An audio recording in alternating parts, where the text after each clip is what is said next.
Hello guys, this is Albertina Danyenti, your family life and relationship coach, and welcome to my Ask Albertina show. I'm sorry I couldn't come on yesterday on Friday because I had some technical issues, but since I've been dedicated to do this, I decided to do a video recording to post them on YouTube and my Facebook page. So you are my YouTube if you are watching me from YouTube and you haven't subscribed to this channel, I would kindly ask you to subscribe and like this video, and then you can hit the bell button. That way you can be notified of any new videos that I post.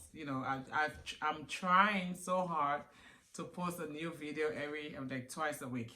All right, so let's just dive into this program today. Ask Albertina. So the first question here is, I just discovered that my wife cheated on me years ago and one of my children may not be mine. What do I do? Oh, that's a very tough question, a very tough situation.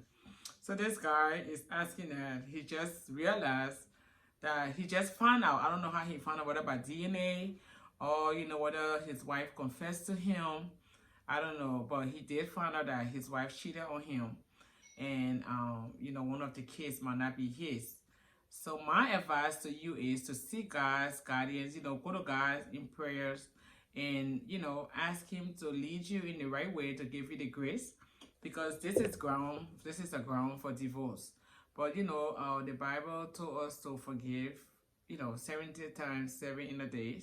So, and, sometimes God brings this situation to us to test us, to see how merciful and how forgiving we are. It's very embarrassing here to the world, but God might use this situation for his good, because is she, I don't know for what reason she was cheating. You guys need to talk about it. If there's something she did in the past and she promised not to do it anymore. People do make mistakes and then some things happen. And then second of all, this child, you might be the only father that this child will ever know, and you have already bonded with this child, you guys are attached. So then leaving this child alive, you don't know the danger you're going to be causing to this child.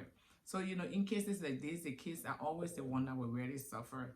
So I would ask you to go to God and pray and ask him, that way you will be able to extend grace and mercy to her. Like this couple, I talked about them before on my show. On one of my show, this couple, this lady, husband, this lady, I don't know for what reason, she started to mess around. Probably she was to get people cheat for different reasons. I want to do a show one day to, to talk about why, people cheat. So sometimes situations happen, you're not getting attention from your spouse, and it doesn't give you any leeway to cheat on your spouse, But she started to mess around with this young guy from the church. And when she got tired doing that, she felt guilty and she wanted to talk to her husband about it. And, he was devastated, and then he took her to the hospital to see, if there's any STDs or whatever. And they realized, both of them, that she was pregnant. Oh my God, that was so devastating for him. He didn't know what to do. They went to pastors, counselors, and, and by the grace of God, he decided to forgive her and, accept everything to get the pregnancy. I know a lot of men would not want to do that. I'll be like, oh no, I'm not going to do that.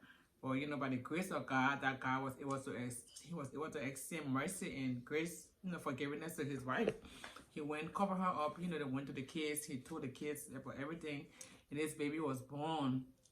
So because this baby, the guy that she messed with was a Mexican, and, and she was a Caucasian, the baby was mixed. So definitely everybody gonna know the difference, we ask questions. So, but they didn't mind that the baby took his last name, and he wanted God not to ever come ever close to his family anymore. And I think the guy moved out of state or whatever. They never saw him again.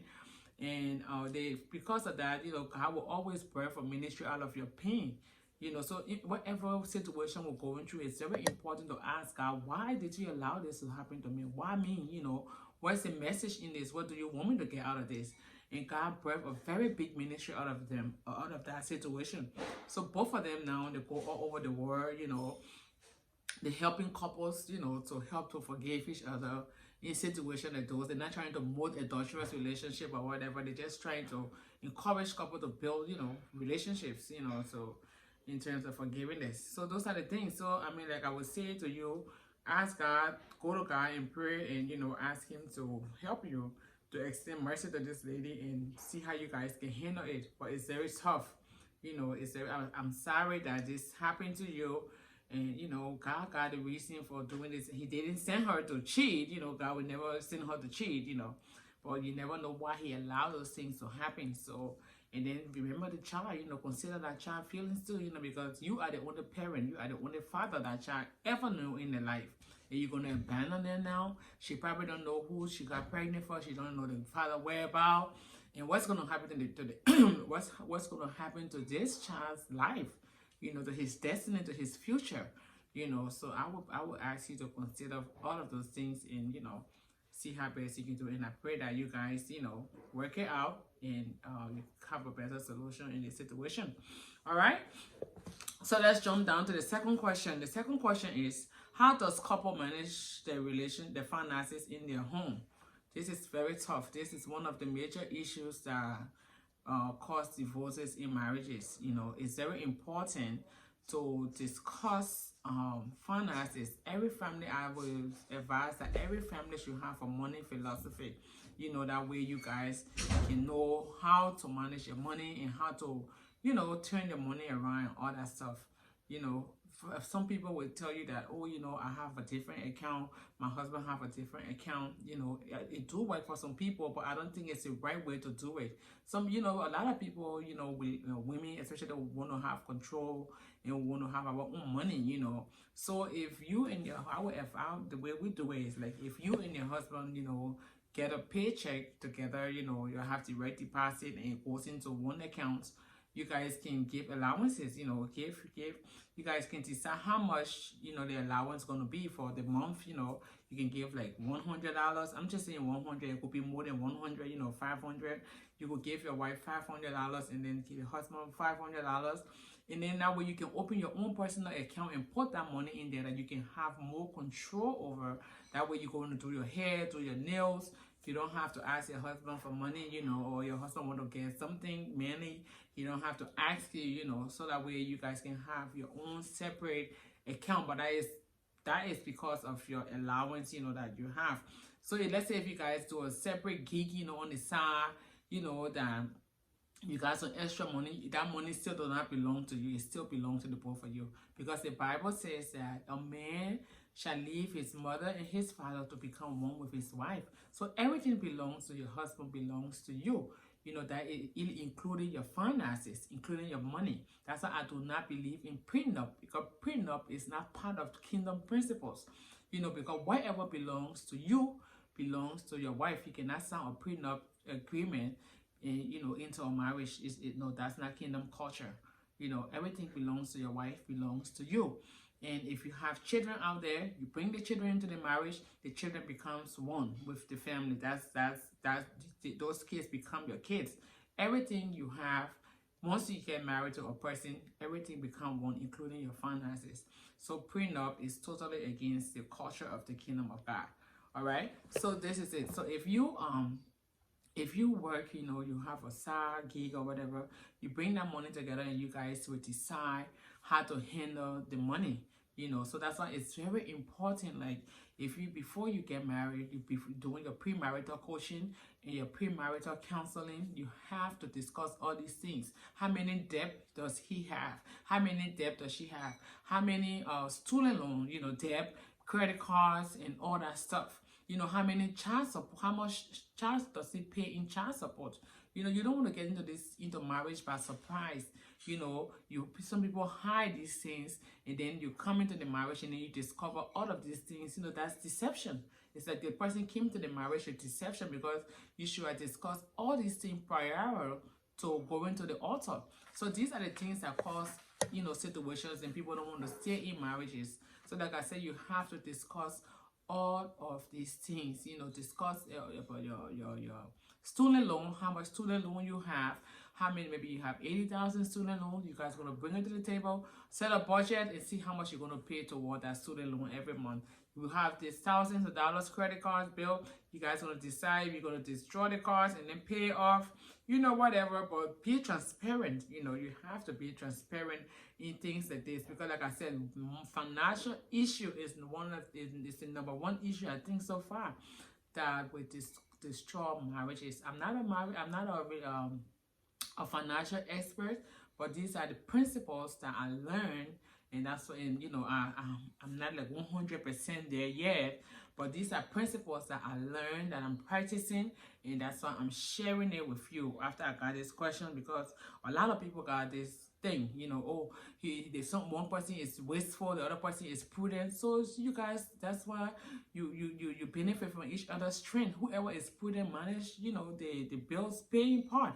You know, because sometimes you think the husband is paying the bill and then he's doing something different with the money, you know, or the wife is paying the bill and she out there shopping and doing something different, and then boom, as soon as you find out you are back on this other bill, you guys are back on this bill.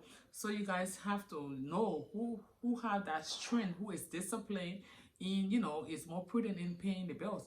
And then after you set the budget, you know, that person can go ahead and pay the bills. So that's for us, we African people, we help our parents, you know, we help our parents. So you could, you know, ask them, you know, like you put your parents in the budget. Maybe you're supposed to give your mom or your dad $100 every month. That have to be in the budget. It's not a secret. You cannot do that behind your wife. Let your wife know that your mom have to have $100 in the month, or your father have to have $100.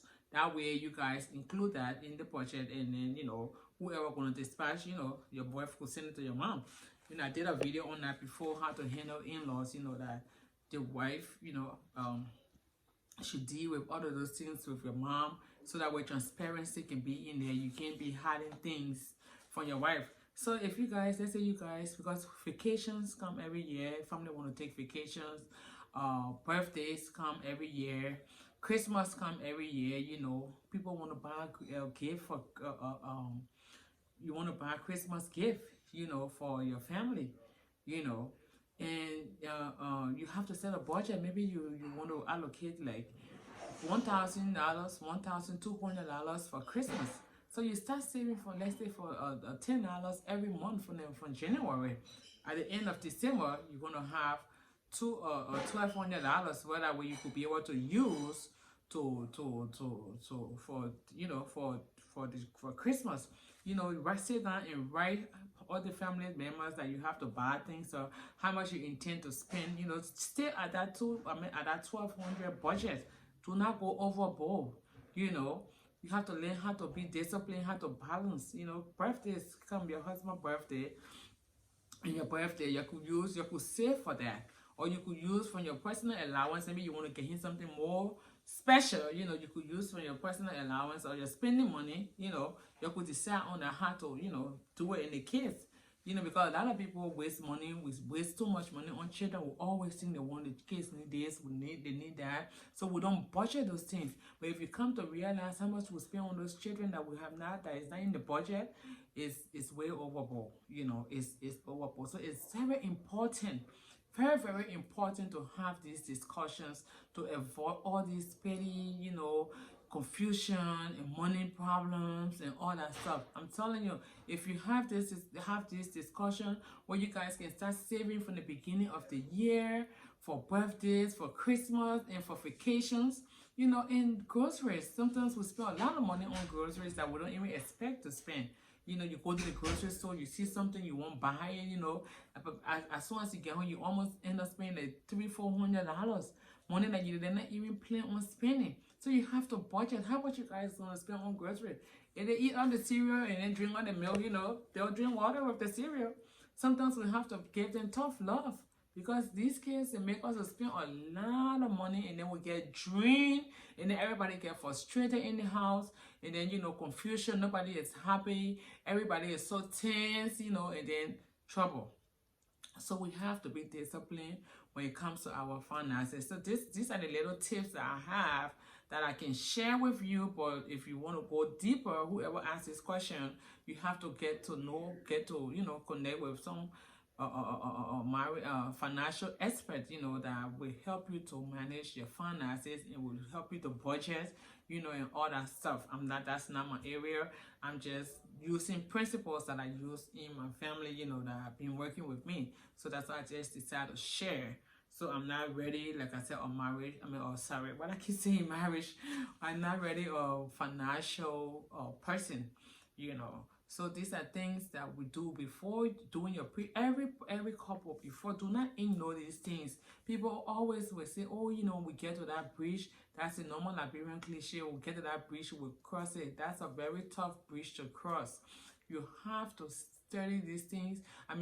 Communicate these things, discuss them, and see how you guys can come up with a solution. Don't just jump into it like that. You don't know the person's student loan amount, the owe, you don't know how much they pay in child support, how many kids they get out there, because you're so anxious you want to get married, so you're not paying attention to those things. And those are the things that are going to affect you tomorrow. They're going to come up. So don't ignore those things. Those things are very crucial. You have to know how much debt the person has, both the male and the female, your wife and the husband.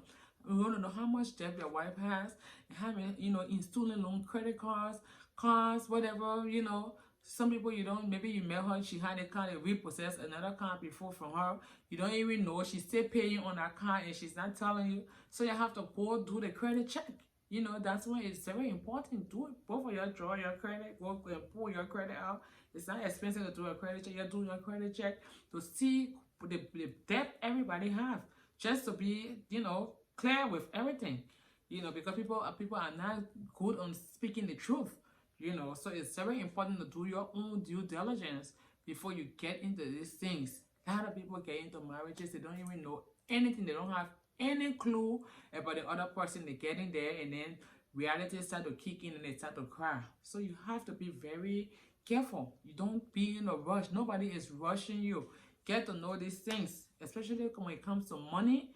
It's a very, very big issue. Very, very, very big issue. So I would advise that we get a marriage or a financial expert to be able to, check on your spouse finances and all that stuff. That way you can see, you can know how to save for your vacation, your birthdays, your Christmas. If you have all these things in place, and you have like little spending money here and there. When you guys go out, you can buy McDonald's for the kids and all that stuff. That way you don't have to keep going to your paycheck like that, because some people, they don't even plan. Oh yeah, we're taking vacation in 2 weeks, and boom, in 2 months they use the entire paycheck and pay for the vacation, and then they got some outstanding bills, and then you come home, you're broke, everybody's sad, then the whole vacation, it's a no use anyways. Or Christmas come, people get so excited, you won't buy this, or people, you won't buy this, you have no budget. You just go and start charging things on your credit card and start charging things. That's not being wise. As like the man said, God will only give you what you manage. He does not give you what you pray for. If you don't manage what God gave you, He's going to take it away from you. And He's not going to give you more. He cannot trust you with a little. How can He trust you with more? We have to be a good manager of what we got. And that way, God will trust us and will give us more. All right? So I hope that was helpful. And I hope everybody is staying safe out there. It's crazy out there. Let's take all the necessary precautions. And not, like I said last week, don't get carried away by the news. They have to give the news. The news reporters have to give the news. Don't spend your entire life sitting in front of the TV, watching the news and be fearful that you don't even want to say hi to anybody. We have God. Our faith is our shield. I'm not telling you to go out there and just open yourself and be vulnerable and don't take precautions, but our faith should be our shield. We cannot be fearful. This is the season that we do some self-evaluation and some personal development and go to God and position ourselves in solitude so we can be able to hear from God for directions and instructions. Okay, it's not time to sit and be all worried and be fearful, and all that stuff. So let's go to God and asking God, because I know there's a reason for this. There is a reason for this. There's a reason God allowed this to happen. All right. So let's go to him and ask him, why are you allowing this to happen? What's going on? God wants to speak to us. He wants to have a personal relationship with all of his children. We are just too busy. We're too busy doing stuff that does not even, make any sense. So let's pay attention to all this thing that is going around us. Let's not live in fear. Let's have faith in God. This too shall pass. Okay, it will go away.